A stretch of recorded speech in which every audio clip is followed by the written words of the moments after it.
presentation. So thank you. Thank you, Nina. So this is very exciting. It's the very first B Talks, and Annie and I are very honored to be here to be the first ones that you hear for this. I can just imagine that years from now, you can tell your great-grandchildren that I was at the very first B Talks, and the trajectory of my Buckman career changed forever because I learned so much. And I really do hope you learn a lot today. Annie and I have some great material prepared for you. So I'm really glad that Annie and I were paired together today. Our presentations have a common thread. I'm going to go first to give you more of a big picture of what a disruptive world is and how to lead through it. So what are your big goals? What is in this disruptive world? What are you going to focus on? And then Annie will come in with some more tactical ways to execute that vision that I'll help you walk through. So they'll pair together really well. If you haven't heard of Jim Collins, where have you been? But Jim Collins is, he wrote the book Good to Great. He's a researcher, and his whole research is about what makes companies tick, what makes a good company become a great company. And in his research, there are only a few companies that go in that great column. And so from his presentation that I heard and the other Superminds heard at the World Business Forum, he talked a lot about those good to great companies. So you'll hear a lot about that. But Jim Collins is a world-renowned speaker, and it was a pleasure to hear from him. Before I get started, I want to kind of dissect the title of my presentation. Leadership first. You don't have to have direct reports to be a leader. We talk about this in transformational leadership. You're a leader in your projects, in your teams, even if you don't have direct reports, in your communities, in your family. The topics I tell you about today, you can apply to different areas of your life. So put on some couple different hats as you listen to me and see where it can apply for you. Disruptive world. Almost no explanation needs to be given to what we feel every day. It's VUCA, it's transformation. Buckman itself, we're gearing from a chemical company to one that's highlighting digital and giving our customers new information and technology.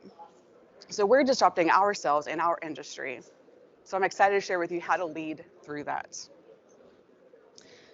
Annie and I will have an opportunity for you to ask questions. If you're on the phone or on Teams, chat in the chat box any questions that you have throughout our presentations. But please make sure you say Lauren or Annie so that at the end we know who your question is directed towards. Here in the room, write it down. I'll speak, Annie will speak, and we'll have time for questions at the end. But we welcome any and also any key points that you want to share that you learned from us. So please hold them. Great. So as I get started, one of Jim Collins' phrases that he uses is called a 20-mile march. The idea being leading in a disruptive world and becoming a great company is a marathon, not a sprint. You have to be dedicated and go through the pain of changing and the joy of changing to get to the end. So as I talk about these points, these 3 points, and you're wearing your hats for whatever you want, your teams, your community, your family, for what you lead, what is your 20-mile march? What is that vision and that goal that you are going to dedicate your time and your energy towards? So let's get started.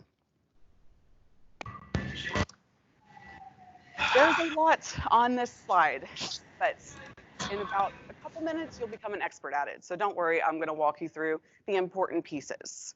This is what Jim Collins uses as like a compass for leadership. It's a roadmap, and he calls it the flywheel. So you'll see that word here at the very bottom. So when I say flywheel, I'm referencing this entire graphic.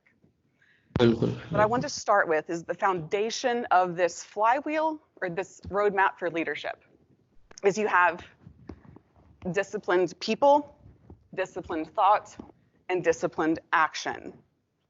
The commonality there is discipline, discipline, discipline. That is the root of Jim Collins' recommendations toward your 20-mile march. Why is discipline the foundation of his flywheel, and why is discipline so important? Well, it's because without discipline, well, it takes discipline to not get buried under the weight of change. If you don't have an intention, you can get overwhelmed easily. So that's why discipline is at the root of every stage of his flywheel.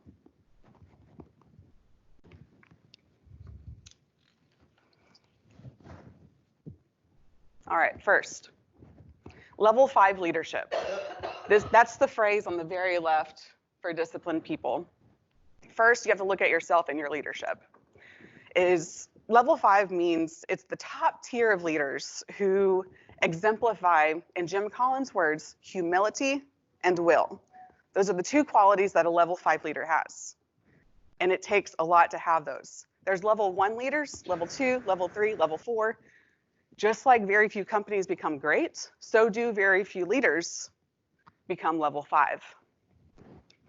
In fact, there's so few level 5 leaders that Jim Collins has another level of research called the 5 stages of decline for a company. So he's defined 5 things that those good companies have that bury them, that prevent them from becoming great. And the very first piece of that is leadership.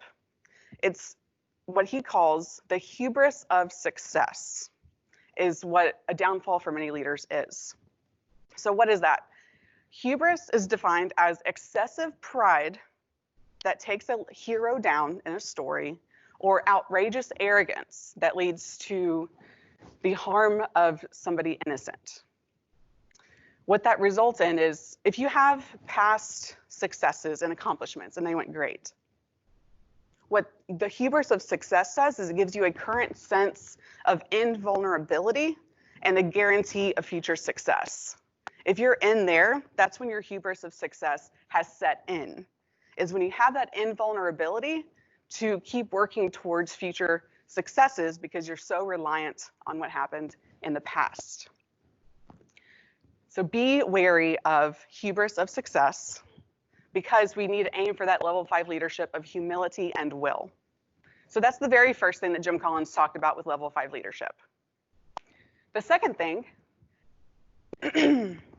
is something called having the right people on the bus. So we talked about leadership. Now let's talk about your teams, disciplined people. You're disciplined as a leader, but who are you surrounding yourself with?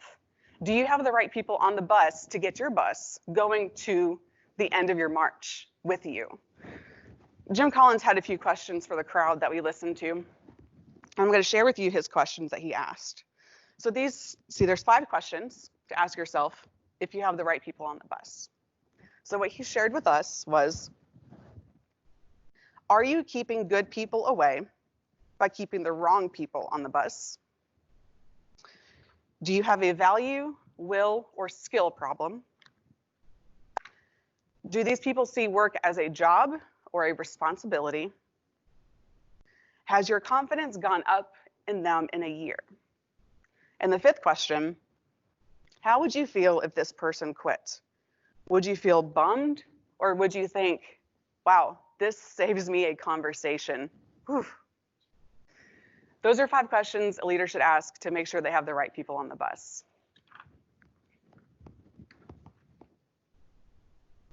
So there we have disciplined people. Next, Jim Collins went through disciplined thought. One of the most important pieces here is the hedgehog concept. So this is a wonderful concept that you'll hear throughout my presentation today.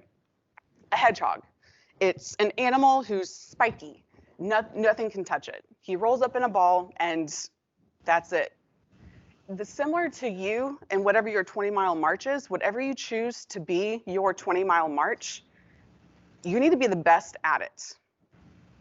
The hedgehog concept is a mixture of what can you be the best in the world at, and what is your passion? And it's not what is your passion as in what are you going to force to be your passion, but what is your passion in a way that you are willing to go through the pain to see it succeed, to make it worth it for you. That's what a hedgehog concept is. It means you're going to be so good that you're a hedgehog and nobody can touch you because this is your bread and butter. I don't know if that's a common phrase. This is just your highlight of your purpose. That's the hedgehog concept. Next is your disciplined actions. By this point in the flywheel, you'll see that you have this blue line. You have your build up. You're building it up by preparing your people. You're building it up by identifying your hedgehog concept. Once you have your hedgehog concept, the flywheel has a breakthrough. See, the flywheel is a logic of momentum. You start building up, you build up, and then once you start your action, that's when things really get moving and you keep going and you see results and you see success and you feel good. That's where your breakthrough happens. That's where disciplined action is so important.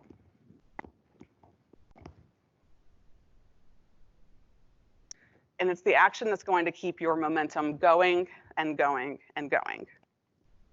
So it's discipline that is the underlying factor for your flywheel. All right, next I'm going to ask you all a question that Jim Collins asked us at the World Business Forum. So the World Business Forum, we're in a big auditorium and there's 2,000 leaders from around the world, CEOs, other C-suite, big leaders that was an honor to be around. And this is the question he asked the crowd. He said, and I want you to do this here in the room. I'm going to ask you to raise your hands. If you're on the phone, if you're on Teams, raise your hand too, unless it's going to look weird wherever you are, but please participate. All right, raise your hand if you have a to-do list. 100% of people, I raise my hands twice because I have 6 different to-do lists. So here in the room, there's probably about 40 people, and everybody raised their hands. Okay, we all have to-do lists. Who has a not to-do list? All right, I said everybody raised their hand for a to-do list. Here in the room, only one person is raising their hand for a not to-do list. And I will tell you very similar results when Jim Collins asked that question at the World Business Forum. Out of 2,000 people, he estimated maybe about 10% of people raised their hands. So that is his next point, is to create a stop doing list. And so why is it so important? There we go, thanks. Many of us lead undisciplined lives. We have this thought that if we just keep going and going and going and going, something's going to break. Things will get easier as soon as I get to the end of my to-do list. But we are tricking ourselves because that never happens. We will always keep going and going and going until we get focused on our hedgehog concept. What the to-do list does, or the not to-do list, the stop doing list, what it does is it displays a discipline to unplug the extraneous junk from your time and your energy. Jim Collins, in his research for those great companies, they had a stop doing list. That's what he saw as something that sets them apart from those good companies. So what could be on your stop doing list? It could be personal, of I'm going to stop putting others' care before mine. I need to practice my own self-care, so I'm going to wake up early and do my own thing before I take care of others. That could be a stop doing list. I researched some other companies and some examples of what their stop doing list is. So I found a web design company, and so their stop doing list included not partnering with clients who are bad at communication and pay their bills late. It included not building websites that would have a projected revenue of under a certain amount of dollars. And it included identifying people on their team who were draining resources rather than being an added to them. So that's an example of what one company used for their stop doing list. And so what a stop doing list does, one thing that's so important about it is it aligns with your hedgehog concept. It's your hedgehog concept plus your 20-mile march, and it lets you focus on that. It helps you spot the activities that are taking you away from your hedgehog concept. Jim Collins says, if your to-do list is bigger than your stop doing list, then you have a problem.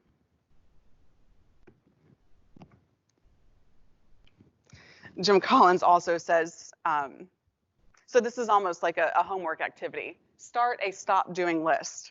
And he says he'll leave it up as an existential dilemma on whether you put that on your to-do list or not.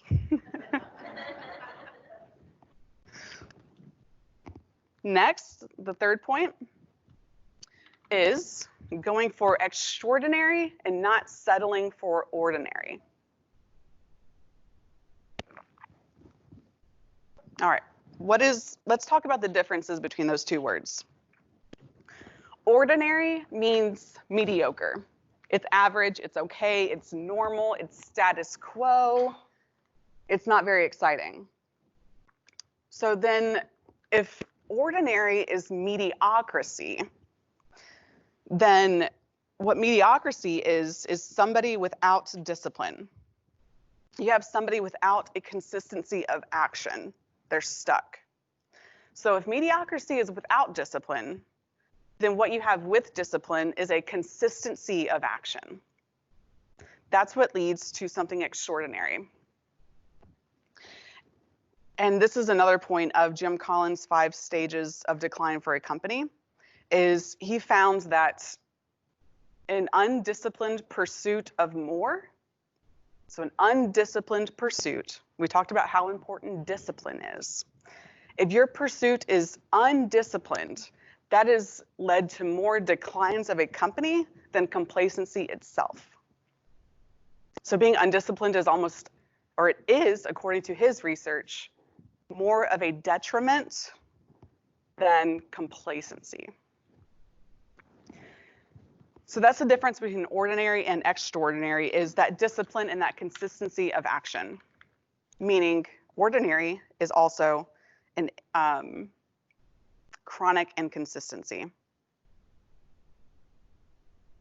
Sorry, I think I pressed something on the TV. Let me know if it's presenting oddly. Okay, we're good. Thank you. All right, so Jim Collins has some reflection questions for you on this topic of extraordinary versus ordinary. He wants you to think, what is the truth of your ambition?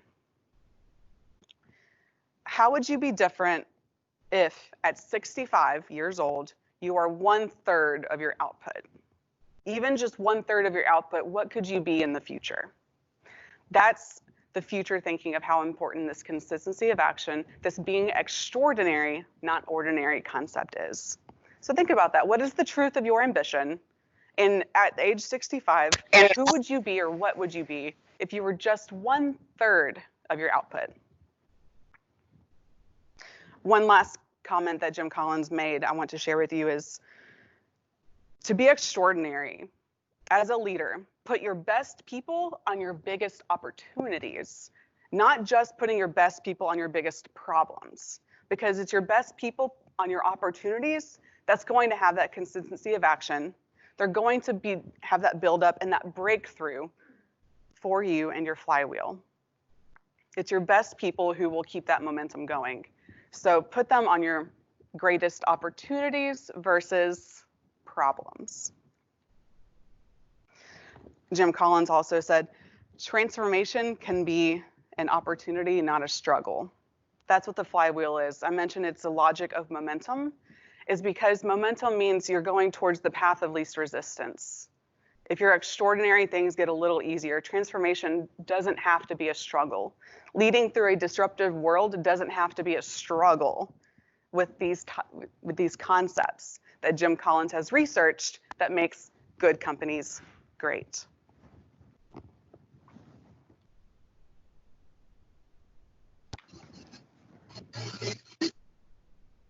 Greatness is not a function of circumstance. Greatness, it turns out, is largely a matter of conscious choice and, here's that word again, discipline. You don't lead through a disruptive world on accident. Your flywheel is not a list of aspirations. You have an intention. Like I said at the beginning, without intention, you can get buried under the weight of change. So what Jim Collins' point is to lead through a disruptive world is to be attentive, is to lead with intention and discipline. His other point is with your flywheel and looking towards the end of it at your buildup is when you look at what you've accomplished, it has to be consistent.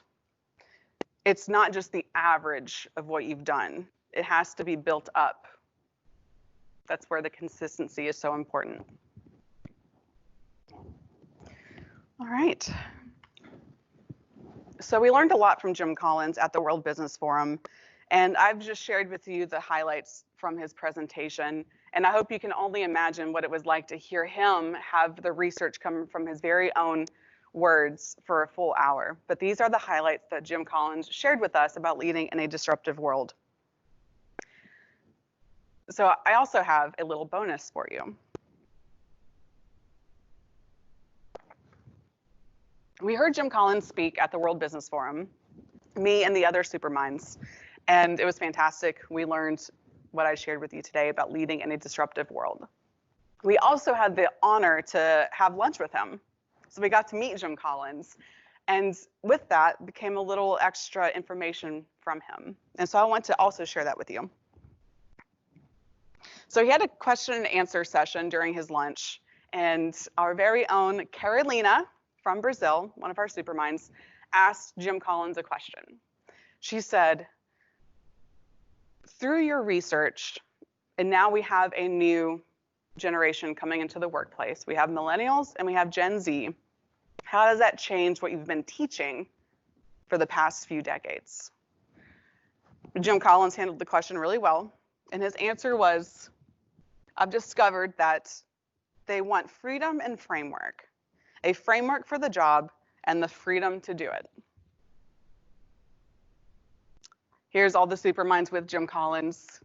So again, he was a pleasure to listen to, and it's an honor to be standing here at Buckman back in Memphis, sharing with you what we learned from Jim Collins in New York City. So build your flywheel momentum with discipline. Start a stop doing list. Go for extraordinary, don't settle for ordinary, and you'll be good.